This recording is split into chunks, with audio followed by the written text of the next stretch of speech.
What's up, you beautiful little lavender sunburnt tit gypsies, huh?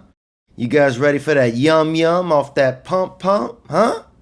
Maybe I identify as a lesbian, bruh. You ever thought about that? Huh? Huh?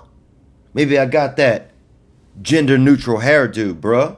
Because you don't know who I am, alright? You don't know who I am. But you about to find out. Welcome to This Past Weekend. This past weekend. All right, guys, welcome to This Past Weekend. The date is Monday, May 8th, 2017. A beautiful year, I think, so far for most people. I am coming to you from Phoenix, Arizona. And it is the city that never seeps. That's what I call it. It's dry country out here. So if you don't hear a lot of moisture coming through me, that's not my fault. That's it's the elements affecting me. I used to live actually in Tucson, Arizona. A lot of people don't know that. Or maybe you do know that. I don't know. I'm judging. But I used to live in Tucson, Arizona, and that's not what I consider shirt sleeve country. You won't see a lot of shirt sleeves down there. You see a lot of turquoise, a lot of women and men collecting turquoise and lying about their past. A lot of people go there to lie about their past, I feel like. And that's Tucson, Arizona. And I used to go to a high school out there even for a semester.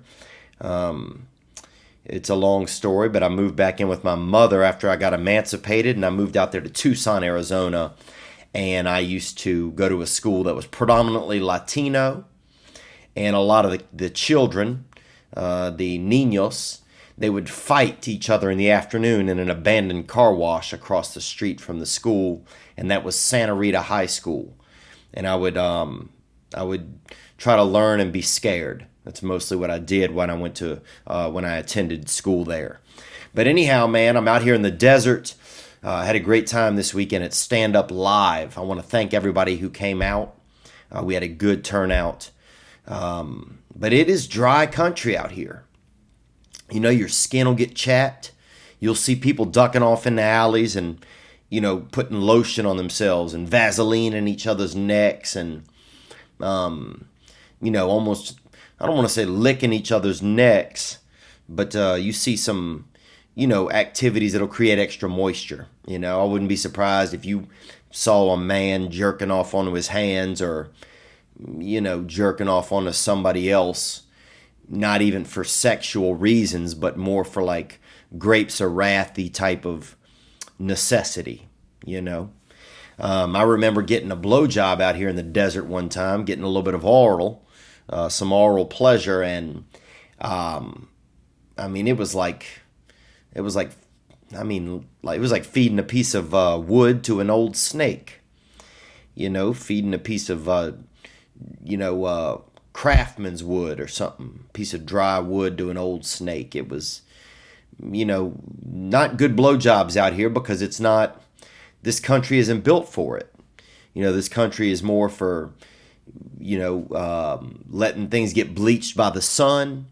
It's more for skin cancer and, fancy people. I feel like you also have a lot of wealthy people out here, who can buy a lot of land, and they have like an estate and, hiding hookers in their houses and being naughty and being nasty. But I've had a nice time here, and I want to thank everybody that came out to Stand Up Live in Phoenix. It was a pretty good weekend, man. I was staying in a beautiful hotel here downtown. Chris Rock was staying in the same hotel as me. He was performing here on Saturday night. So, I even got texts from a lot of my friends who were coming and saying they couldn't come, that they were going to see Chris Rock. And, it hurts your feelings a little bit just because you want people to come out to the show. So I felt a little bit, I felt less than. Of course, ridiculous feelings because this man is a star. This man is a superstar. And I think he's one of my favorite comedians. Just so smart. Amazing jokes. I got to hear him practicing some of his jokes at the Comedy Store recently, talking about his infidelities.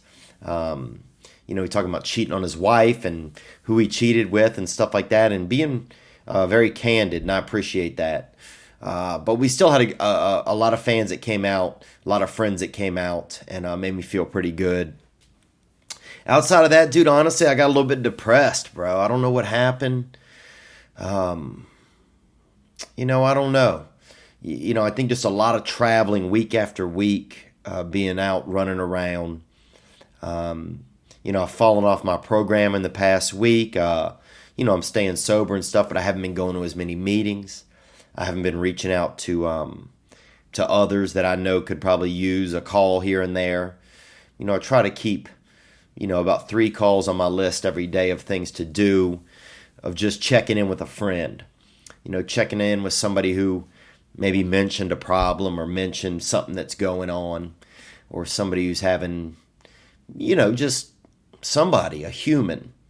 Because I find that I can get very inhumane, caught up in, dancing around with these electronics and trying to be a human superhero on different social media sites, and just, get caught up in my own world and get caught up bathing my ego.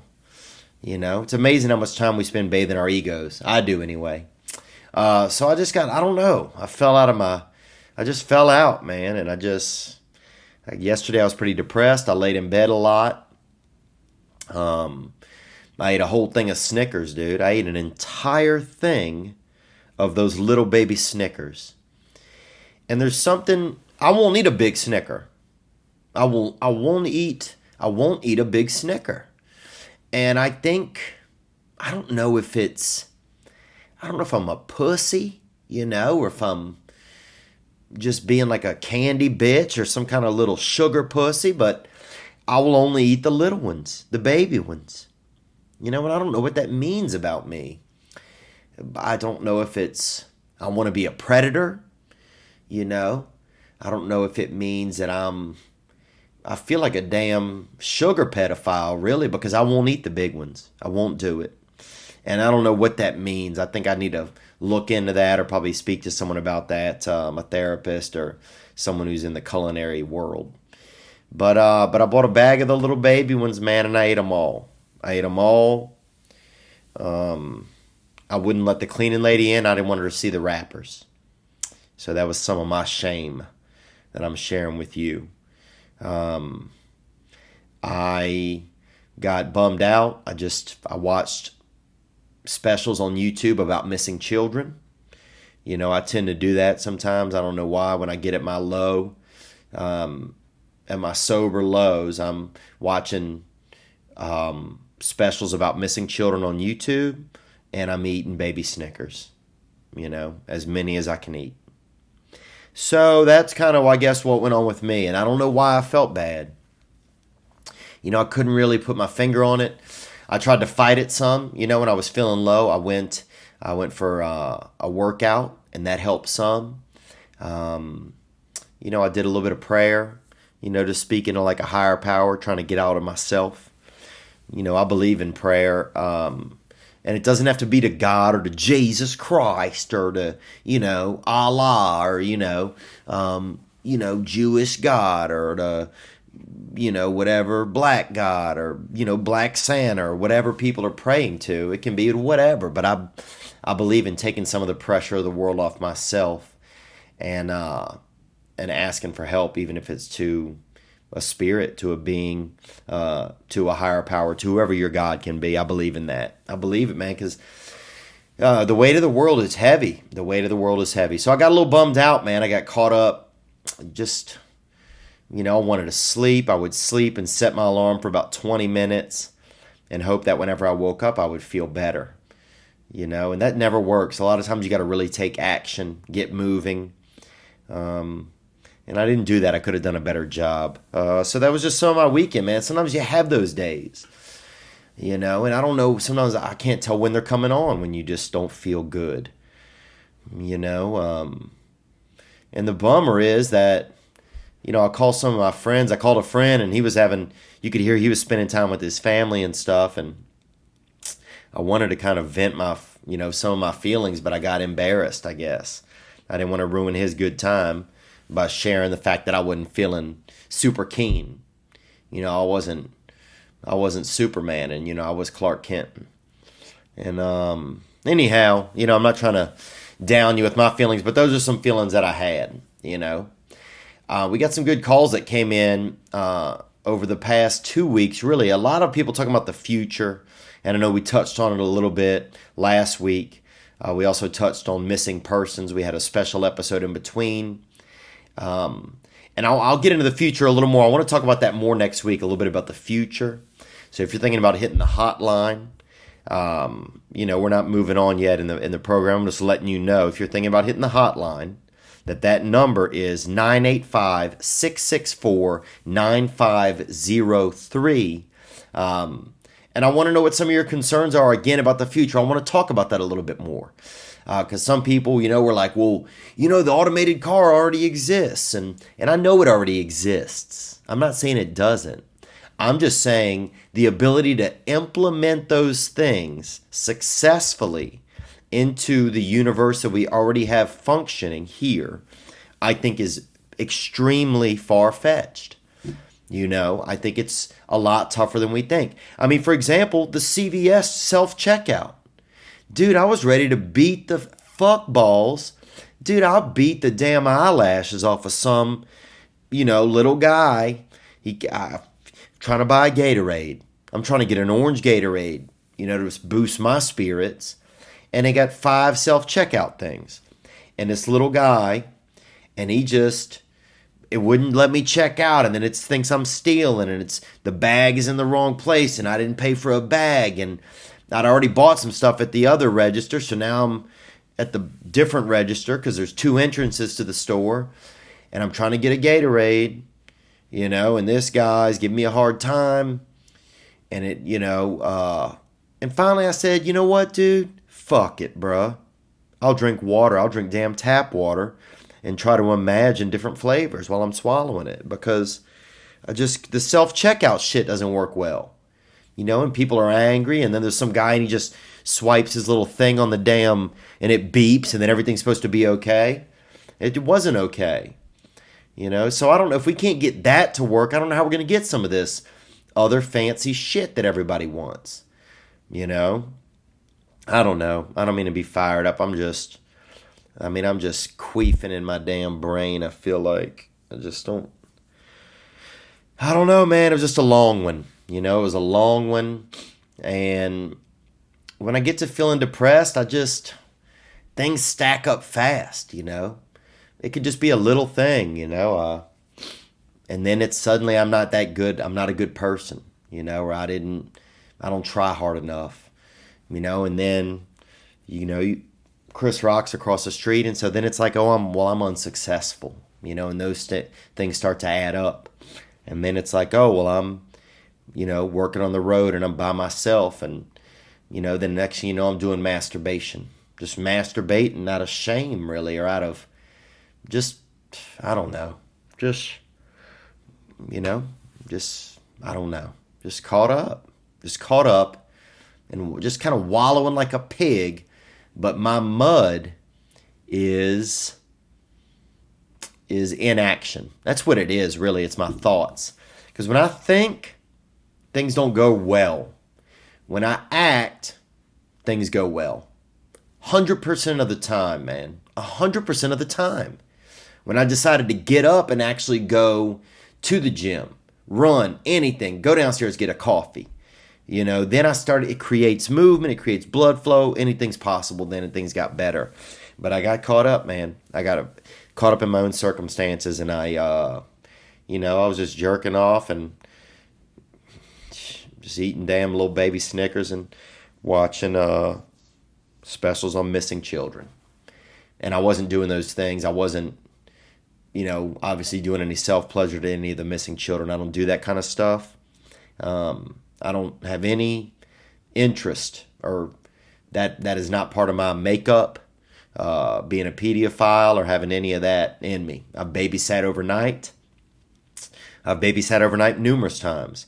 And I have 5 beautiful nieces and nephews that I love solely as family members and as beautiful children that I hope to make their futures as bright as I can.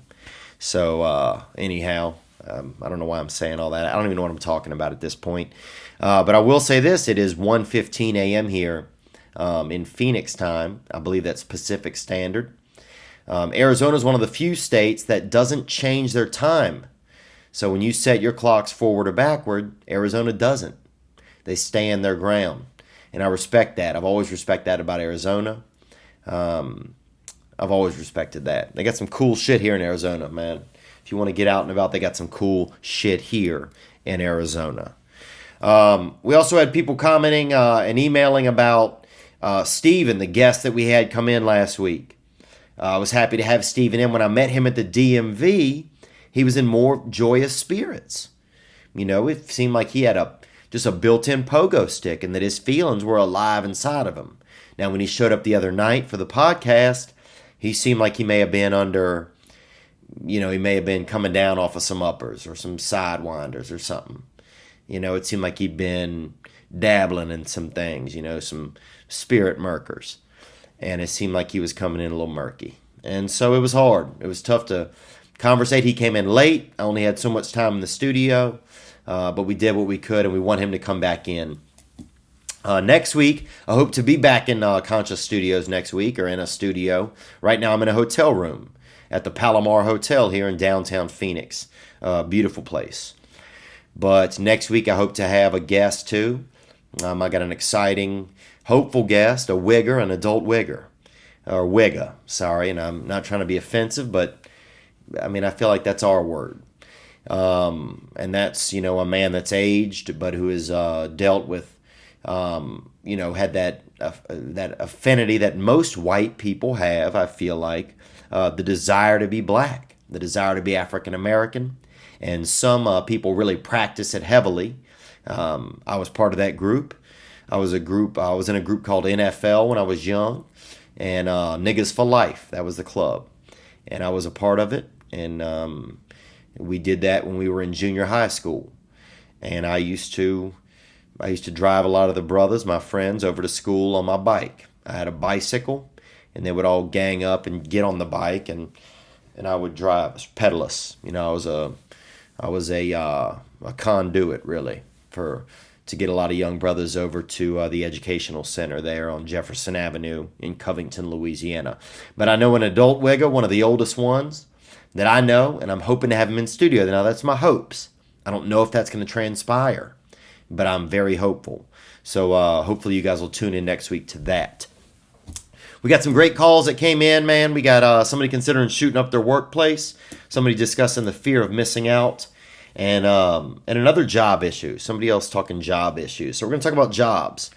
But also, if you guys hit the hotline, in addition to, worries or queries about the future, I'm also I want to know the first time you ever touched some crotch, if any of you guys have had that experience. And I know some men don't do crotch, and female crotch, or it could be male, actually, it could be male or female crotch.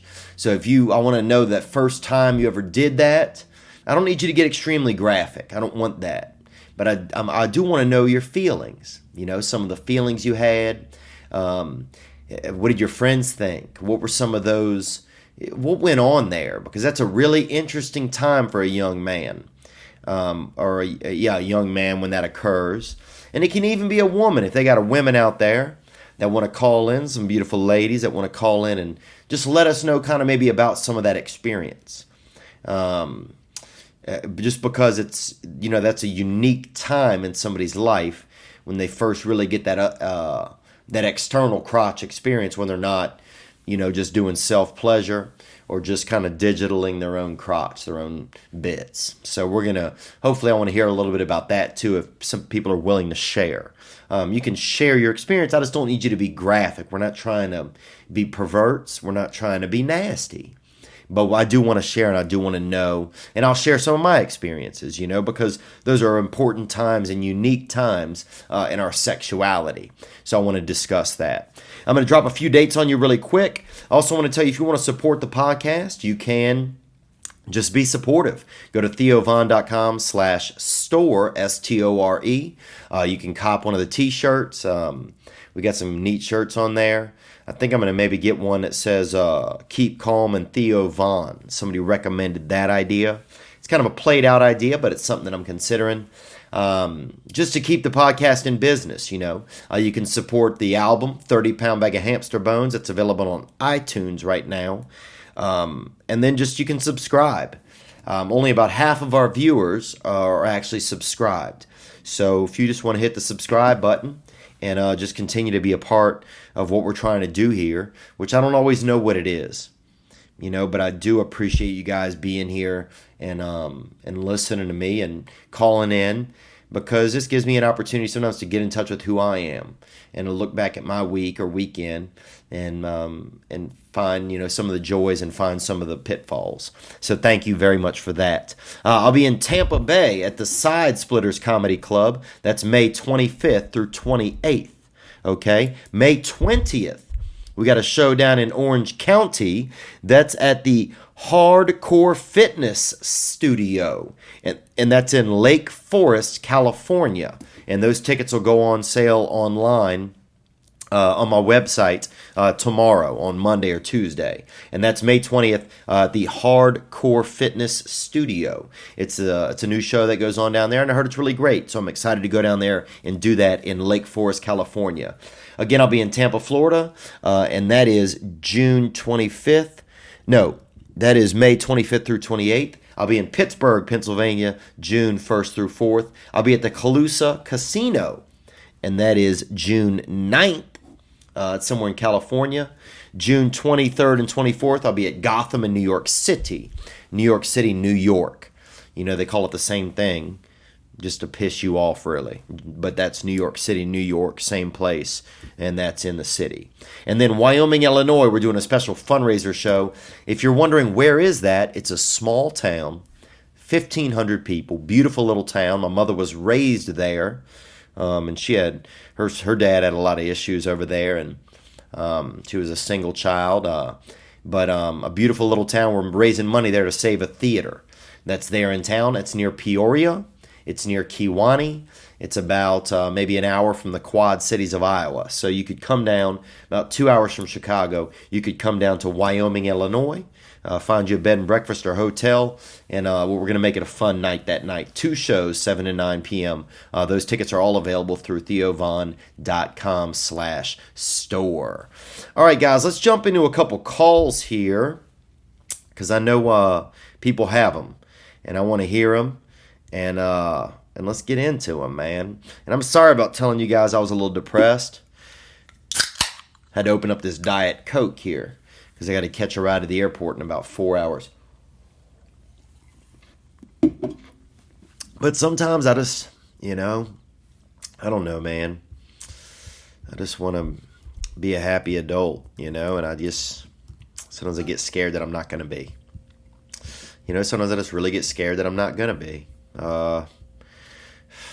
And I don't know, I just wish I didn't have those elements inside of me that made me fearful. I just wish my makeup was different. I just wish that, I don't know, sometimes I just wish that that I was different. All right, let's get into some calls here. We got a beautiful gentleman right here who's having some issues. I think I got an issue. This guy seems like he's going through some things. Let's listen to this guy.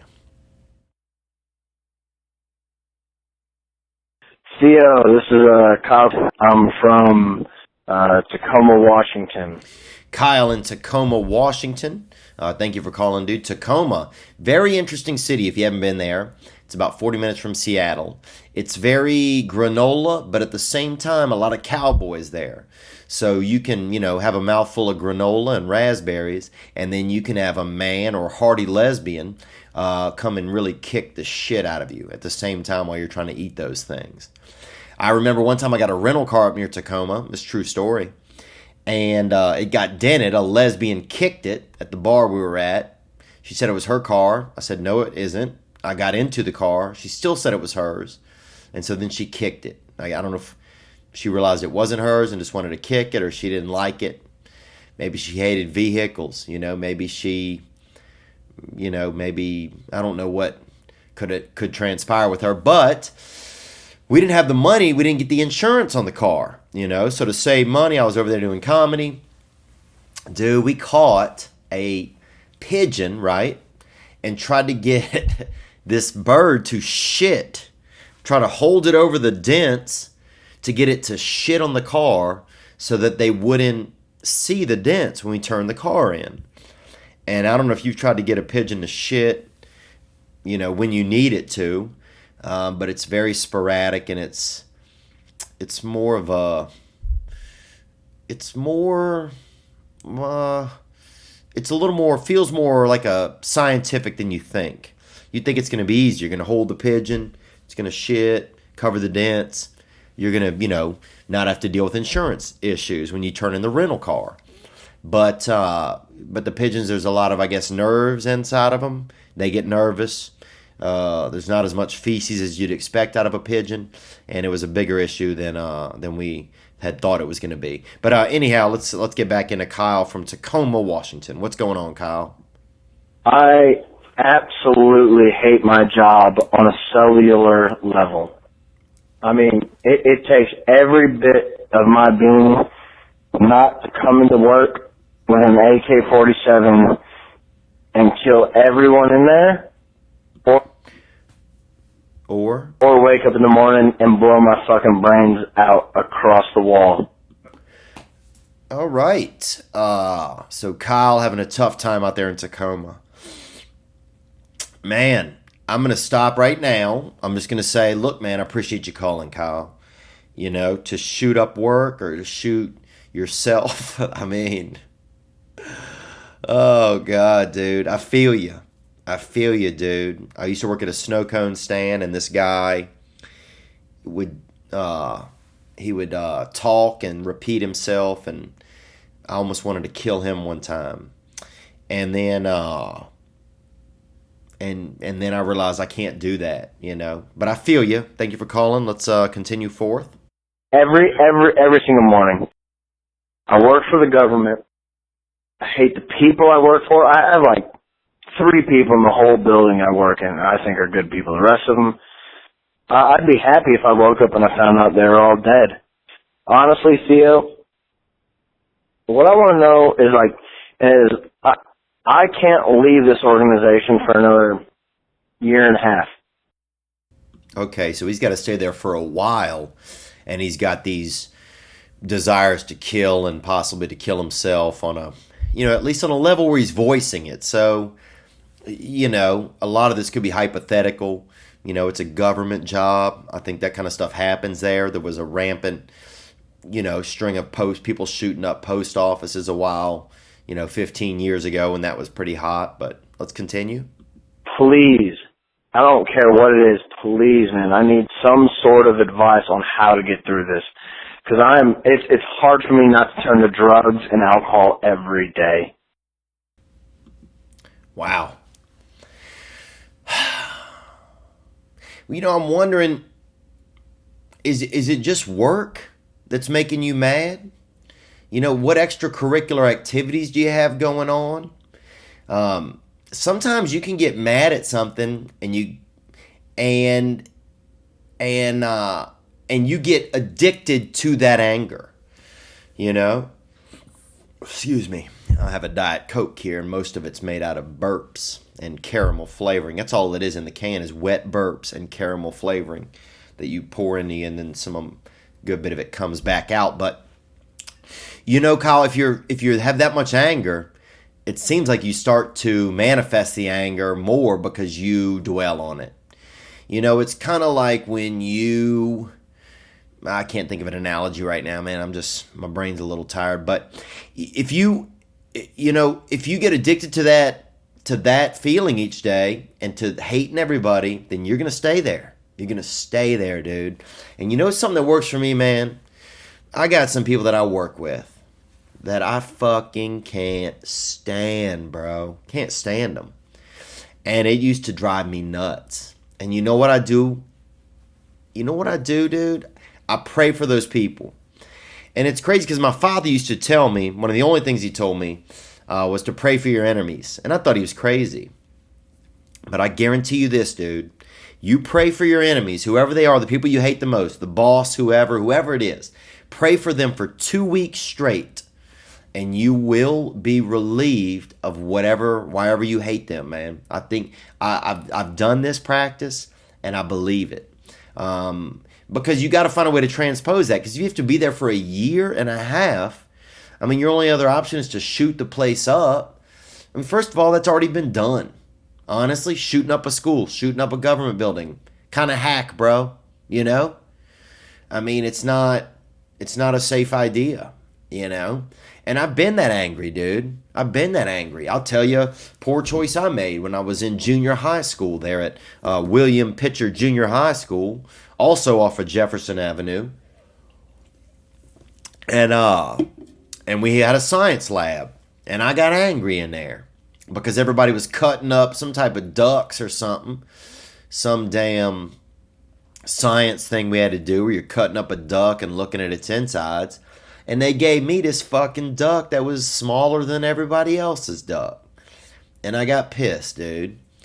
And I left the gas on in the room. Every little station had a thing where you could turn the gas on. And the room, it was on a Friday. So Monday, everybody comes back to school. The gas has been on all weekend. Just filling this room up. Now, had somebody used a little sparker thing in there, you know, one of those Bunsen burner igniters or whatever, those little flint steel clicker contraption things that makes a spark, whole room would have gone up, right? Some people accuse me, and I actually accused a mentally handicapped child at our school. I'm not proud of that, but I didn't know what else to do, and I didn't want to be in trouble. But I'll tell you this, man, I was grateful that everybody didn't blow up. I was grateful, dude. So even though sometimes killing everybody seems like a great idea, you know, I'm going to say that it's probably not, bro. I'm going to say that I want you to at least come up with a couple of other ideas of ways you can solve the problem, you know? Because if you hate 30 people, dude, and they're probably a bunch of fucks, dude. They're probably a bunch of GIMP DNA fucking semen gypsies, bro. You know, and I know I'm angry tonight, okay? But they're probably a bunch of damn people that should be in a cult but don't have the bravery to do it. You know, so they work for the government. You know, and maybe that's who they are, maybe they're not. But you got to deal with it, because if you're angry at 30 people, bro, you might be part of the problem, Kyle. All right, let's finish your call. Man, just let me know what's going on, man. Thank you. Well, there you go, man. And I think I did let you know what's going on, man. And I felt bad. You know, I blamed this mentally challenged boy at our school, and you know, he was one of those boys. His mother made all his shirts. So even if you're not mentally challenged, you look damn mentally challenged when you have all, you know, shirts that your mother made.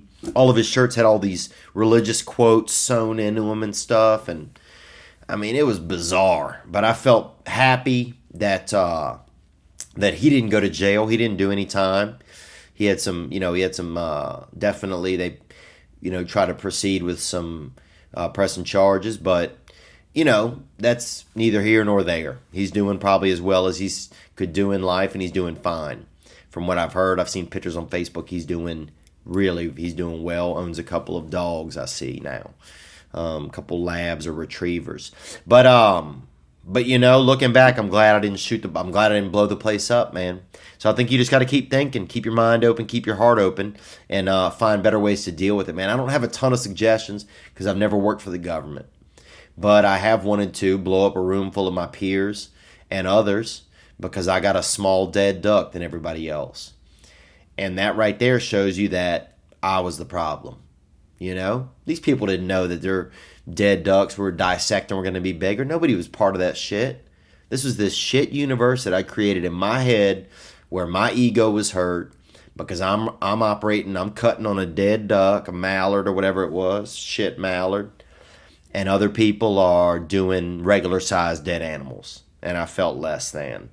So, and if you're turning to drugs and alcohol, dude, turn somewhere else, bro. You know? Man up, dude. I'm going to tell you that. Man up, bro. All right, let's go on to another caller here, man. Let's see what we got here. Hey,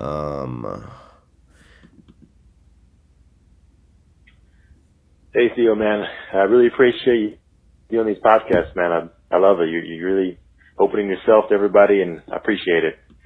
Thank you, brother. I appreciate you calling in, brother. Onward. So the reason why I'm calling today is because I'd like a little bit of your advice. So I'm originally from America, of course, but I've been living in Thailand for the last 4 months. Okay, you've been in Thailand. Now, a lot of people go to Thailand to do drugs and to do, sex parties and stuff. Also nice beaches. Onward. And I've been dating this woman here. She's not actually Thai. She's from Myanmar, but... He's dating a Myanmar. Woman from Myanmar. Fun to say. Fun to say that place, Myanmar. I don't know. I had this infatuation with her for a bit. But today I ended that relationship, and I feel so much guilt. And I just want your advice about how you deal with, how you manage feeling guilty with the breakup. Because, we weren't dating long. And we had our fair number of issues for sure. But at the same time, I just feel so guilty. She didn't see it coming. It's not something she really, I don't know, man. It seemed like I kind of blindsided her. It seemed to me that we were having issues near the end. But now that I finally... Excuse me. Okay, so you were having issues and you broke up with her and you feel bad about it.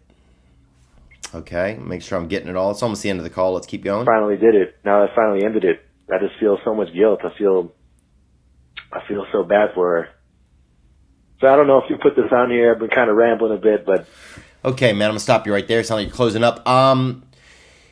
You are feeling guilt because you broke up with someone, right? I've been there, man. I feel you, dude. The hardest thing to do, really, is to be honest with somebody and let them go. When you don't feel like it's a right fit. Some of the reasons why I feel guilty or have felt guilty in the past from my experience is that I was uncertain. I didn't trust myself. Even though I knew that it was the right move, I just didn't trust myself, man. I didn't feel confident in who I was no matter what decision I was making.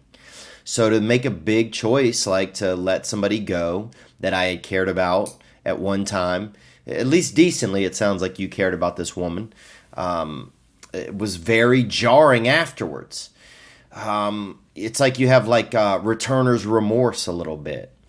I think what you need to do is just trust your instincts. And the reason you probably feel bad is because I think one of the reasons could be that you actually cared. And that's okay. It would be more revealing if you didn't feel bad. Because then, did you really care? If it just goes on over your shoulder, then you didn't probably really care that much. But the fact that you care, dude, you miss her, you think about her. It was close to something that was probably really good or maybe perfect or maybe the timing isn't right now. But the fact that you stood up and said, this isn't going to work for me, will probably leave the availability for that in the future if you guys change because you manned up, dude. The toughest thing to do is to fucking do what you got to do. You could have meddled around and texted here and texted there. I got girls I've probably been texting on and off with for 7 years. When I think about it, that I'm never going to meet up with. Ever. But we still like, what are you doing this week? What are you doing tonight? Maybe we can meet. Just because I'm afraid to cut ties, because I'm afraid to be confident that someone better is going to come to me. But it doesn't sound like that's what's going on with you. It just sounds like you cared. And you're bummed. And you cared about this girl and you don't want her feelings to hurt. And that's That's nice of you. It's nice that you can empathize with her. But you don't want to make it so that, like, you hurting for her, like, you don't want to get kind of codependent like that, or like, like, oh, I feel so bad about what I did, I'm going to hurt for her as well. Like, just make sure you're not doing that, because that's kind of a place of, you putting yourself in like the center of the universe role, where, everyone's feelings have to be, you have to feel everyone's feelings. You don't have to do that, just make sure that, it's just natural, comfortable, pain, discomfort, heartache. Those things are okay. It's weird that we got into this world these days where it's not okay to feel those, or it's not okay to inflict those on everybody. I think some of that goes back to the environment where everybody gets a trophy. We want to make everybody feel okay all the time. We're afraid to make others feel, almost really to make them feel. We're afraid to commit to love. We're afraid to commit to separation. So I commend you on being fearless about it, man. A while back, I met up with a girl, and we met for some pizza, a little bit of Italian, circle divided. And we spent time there chatting and eating, and it was nice. But then I realized immediately I didn't have the time to devote to getting to know her better. And I just, she checked in and I checked in. We said we had a nice time. But then I texted her and I said, I think you're great. I just don't have the time right now. It has nothing to do with you. I appreciate you hanging out with me. And it was probably one of the most adult things I'd done in a while, was just take responsibility, do what needed to be done. And even if she said, oh, I wasn't even thinking like that or whatever, that's fine. I'm just taking care of my side of my street so that my feelings aren't milling around with split ends, So anyway, I like what you're doing, man, and just feel that pain and feel what it feels like. Feel what it feels like to, you're not being a bad guy, but it's nice that you care, that you have some empathy and you concern for her feelings, and I think that's okay. I mean, it's tough because you probably want to check in and be like, are you all right, and this and that, but she's an adult, man. She's an adult, and she'll be okay. If she, leaves you a voicemail saying she might shoot up her workplace or whatever, then maybe she's not even a woman. Maybe she's actually our first caller, Kyle. So anyhow, man, onward. Let's take one more call here and see what's going on. Thank you guys for listening, man. I'm awfully tired, but I appreciate you guys sticking with me. Again, I'm gonna give you that hotline number. I need some good voicemails. I want to get it interactive, and as soon as we can get this locked in the studio, we'll do some live calls, man. I want to get there, and I appreciate you sticking with me. That number is 985-664-9503. If you mess up your voicemail, leave it again. That's okay. That's totally okay. And we're going to create an email next week where you can email issues that you want me to discuss on the show as well. But I don't have that yet because I want to go to sleep, man. I want to go to sleep for 2.5 hours before I have to go to the airport. And I love you guys, but I don't fucking love you that much, dude. And I'm trying not to masturbate. And I'm, coming off this weird sugar high, dude, where... I'm going to shit froyo based on the fact of how many damn, baby Snickers I've had in the past 24 hours. Anyhow, one more call. Let's get to it right here. Here we go. Hey, what's up, Theo? You Mullet Gandhi. Appreciate the show. I'm a big fan, and I'm calling in, man. I need... Mullet Gandhi, that's kind of funny, man. It's 50% funny, maybe 70%. Thank you for that. Onward. I need some advice. I just hit 34. Stuck in a job that I really don't like. It pays the bills, but, I just need some direction, and it seems like it's been 10 years now, and I'm still looking for that direction. And just trying to figure out what to do for work. No sense being stuck in a job that I hate, but been at it for 10 years now. So if you could give me some advice. Okay, man. So 10 years you've been in the same job. You don't really you think you hate it, you're not sure, but you're making money, you're paying your bills. Well, is there something else you want to do? I think it's where you start. And maybe you don't know. I mean, look, man, I do comedy, right? I do this comedy job. I've been doing it for 14 years now. For 25 weekends a year, I've been on the road, slanging fucking dirt riddles up and down the damn coast and shithole everywhere, okay? And there's 2 days a week where I don't know if this is what I want to do, The greatest day I ever had in my life that brought me the most joy, I was in India one time, India the country, and I worked at a disabled children's home, cleaning out a yard that they needed cleaned because it was full of debris and bullshit, and they were going to build a playground there. And that was the only day of my life where I got to the end of my day and I felt useful as a human being. So, do I think that this is what I want to do forever? Do I think I'm being of the most service that I can be as a human? I don't know. I don't know. So I understand you thinking those things. I'd find what brings you joy and maybe start to experiment with that on the side. Because you have to continue to pay your bills. You have to continue to work. You have to work. I lived with a friend of mine for a while, and his dad, who was an alcoholic as well and used to eat Tostitos chips all the time. And he and I would take turns sneaking out to the computer to watch pornography because they only had one computer there at the house.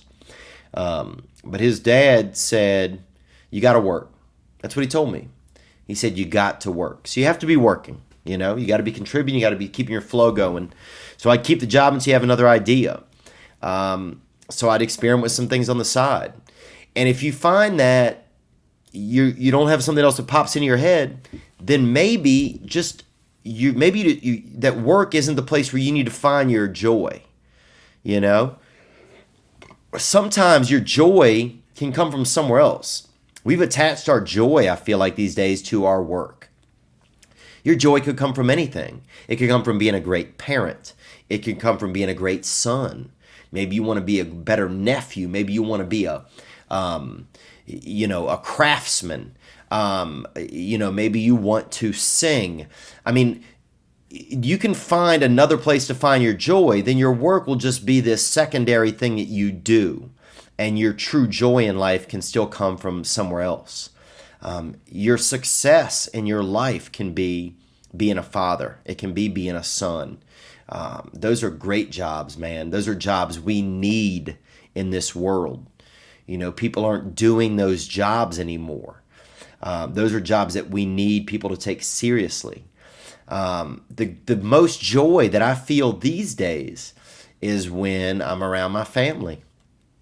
And dude, I never thought I would say that growing up. My family and I hate each other. My brother beat me with a chair one time, a very expensive antique chair. And I never thought that I would find the most joy in my life coming from my family. But these days, it warms my heart a lot of times when I think of the people that love me and that I'm able to have that accept my love. And that might be my legacy in this world. Just the fact one day to know that I was a loving brother or sibling or father. And those can be a lot of our successes, So I implore you to look in other places to find what maybe your success is, your calling is. And if you have some side items, some things you want to try for work, then do them. Experiment. But stay busy in the meantime. Stay working. Have an exit plan before you exit. Don't just get out there. I don't think that's the smartest idea. You got to keep paying your bills. You may be providing for family. I don't know. You didn't mention that. But they're going to want to eat. They're going to want to keep eating. So just stay on your responsibilities. And don't be bored. If you're not really experimenting with other things and you're just going to work and then just saying you don't like work, well, you're not doing that other side. We're actually getting out there and looking at other possibilities. So until you're willing to do that, you can't really say, I don't like my job, but if you're not, really out experimenting to find out what else you do like, then yeah, maybe you don't like your job, but you like it enough that you're willing to stay there and not even experiment with other options. little side, your little side piece work. Get you a little side piece, something you can still be banging your wife, your job, but you could kind of be, jerking off on your side piece in the meantime, until you see if that side piece could become a new wife. So those are just some of my thoughts. I don't know if that's super helpful or not, dude, but it's the middle of the fucking night, bro, and it's been a long weekend. You know what? I'll get to one more, man. I'll get to one more here. What's going on here? Actually, you know what? I'll do it next week, man. I got a follow-up. We had a guy who we'd reached out to a while back, and I'll drop that later on this week. We're also going to drop... I'm going to start dropping some things from my history, from the history of my career and stuff, on Fridays from the vault. So that'll come out this Friday. I gave you those dates. We'll get back into having some intro and outro music. I've had some amazing fans and friends that have reached out and offering to create some. So I'm looking forward to getting into that. And I just want to thank you guys for supporting and bearing with me, and for just being a part of my life each week. I don't know what we're on to here, but we're on to something. And I'm going to try to just keep showing up, and you guys just try to keep showing up, and let's just keep figuring life out, dude. We're still alive. We made it. It's just another Monday. That's all it is. This day doesn't define us. This is just a little piece in the big puzzle of whoever we're going to be. This isn't our ending. This is just another opportunity to be a little bit better than we were last week. Progress, not perfection. If you're trying to be perfect, you got to shut that down. You got to shut it down. I try it, and that's why I end up laying in bed doing masturbation, wondering where this kid in Oregon has gone to and eating small Snickers. Because sometimes my brain logs back in and tells me I'm not perfect. Yeah, well, that's fine, brain. But I'm going to tell you right now, I'm going to tell you to your face, dude, you're right, I'm not perfect. But I'm not a bad person, and I'm making progress, and I care, about myself. As scary as it is to say that sometimes, dude. That's one thing I've noticed recently in my life is, for some reason, it's scary for me to admit that I care about myself. I don't know why. I don't know if it's just for so long I didn't care, but for some reason it's scary for me to admit that I care about myself. So, I don't know. We learn as we go. But progress, not perfection. And thank you guys for joining me this week on This Past Weekend. I implore you to be good to yourself, because I bet you deserve it, man. I really bet you do. I'll see you guys soon. All right, thank you so much for the support. Subscribe if you haven't subscribed. Tell your friends to check out the pod. I'm eternally grateful, too, to some of my podcast brothers who gave me opportunities to be on their podcast and who have helped me learn some of the ropes and inspire me. Joe Rogan, Coco Diaz, the fighter and the kid. I got a text from Joe the other night after I did a comedy set, and he said, "Hey man, that was a great set." And I didn't know he was standing there watching or anything like that. And he didn't have to do that. But it was just nice. It's nice when if we have any experience in something, if we reach out to somebody younger who's new or novel into the same environment and just cheer them on. It's amazing how far that goes, It meant a ton to me when I was a kid when somebody did that, if somebody showed interest. And it's funny, it still resonates with me when I'm an adult. So today, if you're thinking about yourself and you think you're having a tough day or a tough time or something, why don't you maybe just reach out to somebody else who's younger than you or who is newer at work than you. I know if you only got a year and a half left, you think about shooting up the place, dude. Just text somebody who just got it to the workplace, who just started there, and be like, dude, there's going to come a time when you're going to want to shoot this place up. Don't do it, Or just share something nice, man. It's amazing how we all have the power to boost somebody's spirits. Sometimes we just forget that. And I'm going to try to remember that today as well. I'm going to try to get out of myself and get back on my program of reaching out to others and just quit thinking about me. Because when my brain thinks about me, dude, it doesn't think the best about me. That's what's wrong with my brain, you know. But when it thinks about other people, it really cares. So I'm just going to try to live right there. And hopefully I'll be in a better mood next week. I appreciate you guys listening to me vent all this bullshit. Be good to yourselves, man. Take care. Thank you. This past weekend.